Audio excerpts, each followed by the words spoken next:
Riley Warnsell, 3036851. So this week I decided to choose the case study of LJ Hooker's reach to China. It's another interesting case about how LJ Hooker, as we know, was founded in Australia, however, have now pushed international markets and so forth. But China is one of the markets they've pushed and it's really worked out for them. Sort of their major sort of international push.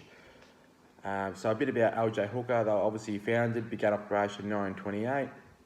They have over 700 offices now around the world.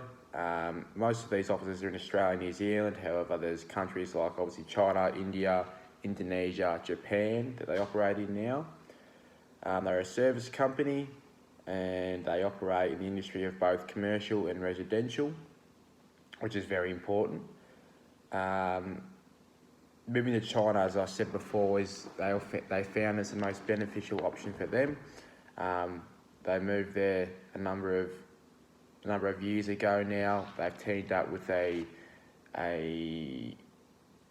website, Juwai or juwai.com, which are basically a realestate.com of Australia. They've teamed up with them so they can promote their business through Juwai and so forth. They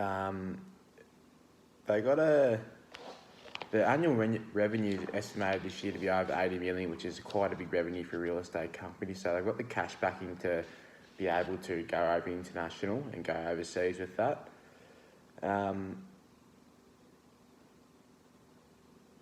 So the Chinese population, as we know, they're full of investors. So they're always looking at,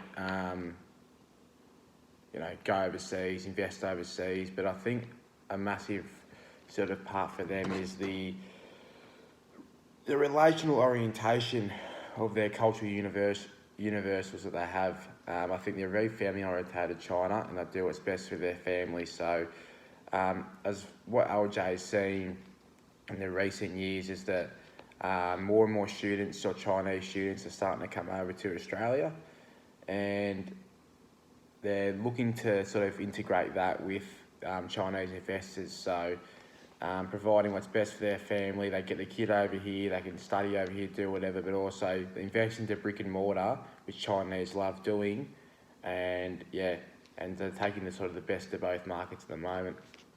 So another strength of LJ Hooker that they've done in this international market is they did a proactive approach rather than a reactive approach. As we know, reactive approach is when someone does it or a company does it before you and you react to what they've done and basically copy what they've done.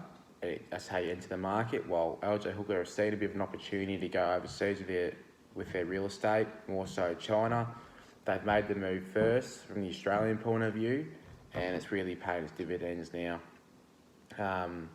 Another strength of LJ is obviously they created that strategic alliance with Juwai, who is China's leading international property website. Another strength is they recruited Zong, who's been in the real estate industry in China for a number of years now, which is really important for China because the Chinese, they love building relationships, having trust in people, and Zong is someone that they can really look up to and trust. So when Zong's working for a company like LJ Hooker or Juwai, they know they're going to get, they're going to trust Zong, and because Zong's representing them, it looks good for their company as well. Another strength, obviously, Chinese is a completely different language to English. So what LJ have done is they've recruited Chinese interpreters or people who speak Chinese languages. It's much beneficial for LJ when they can send those the staff who can speak Chinese. It builds more trust between the client and the real estate agent. So weaknesses wise in this move they've done is there isn't a real big weakness. A few little things is that So only 66% of Chinese use the internet as preferred source of information, meaning there may be other ways that LJ want to look at to sort of get their point across to other Chinese investors. If they're not going to use the internet as such or websites as such, and maybe looking at getting more on-site sort of real estates through China, so they can capture and target those other sort of people who don't use the internet. At the moment, the wealthy are only really getting targeted, so people have money to look overseas, but maybe more target them more mainland Chinese, they're more family-orientated Chinese. Get your point across in there first, help them build properties in China, then hopefully in 20, 30, 40 years to come, when their investments are doing well in China, they may look outside of China and possibly Australia, and all of a sudden you've already built that relationship with LJ and the client in China. They're going to look straight to LJ first, and immediately that the client's successful. So Chinese, as mentioned before, they pride themselves on social intuitions. They make investment decisions based on family, or most of them will. I know money's a massive part, but family also is a massive part for them. So yeah, target families,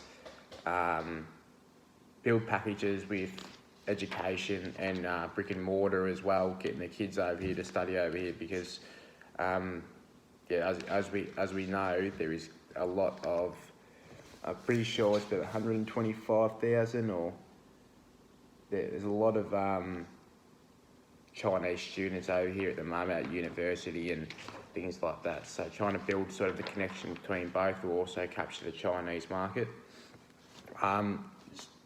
One of the threats though with this sort of direction they're going is because the Chinese capital gains tax is 20%, so it's so high that if, let's say if all of a sudden, 20, 30 years time, they're investing all in Australia or investing all in New Zealand or other countries, and they're not spending their own money in China, China may look to decrease that tax and get the money spent back in China again. On the flip side of that, if Australia's getting influx of international buying and selling, they may increase their capital gains tax to sort of limit that movement a bit. So that's something that LJ got to look out for, is that if that capital gains tax swings the other way, what they're going to do about that. So that's probably the main threat that LJ have in regards to that. Another sort of a little minor threat for them is in the next few years, if another Australian real estate agent follows LJ Hooker's sort of direction, there's going to be more competition for LJ on the Australian-based side of things. So they've got to watch out for if any sort of competitors enter the market as well. So yeah, obviously this case has a lot to do with culture, and I think that the Chinese, they build themselves on social intuitions, and they build themselves on sort of relational orientation through their universes, or through their universals, sorry. So I think that, they definitely, LJ Hooker, they're doing the right thing at the moment, and that it's leading to results, but they just got to sort of target the more families, get their point across, and then just keep doing what they're doing, and it'll be a good investment for LJ breaking into the Chinese market.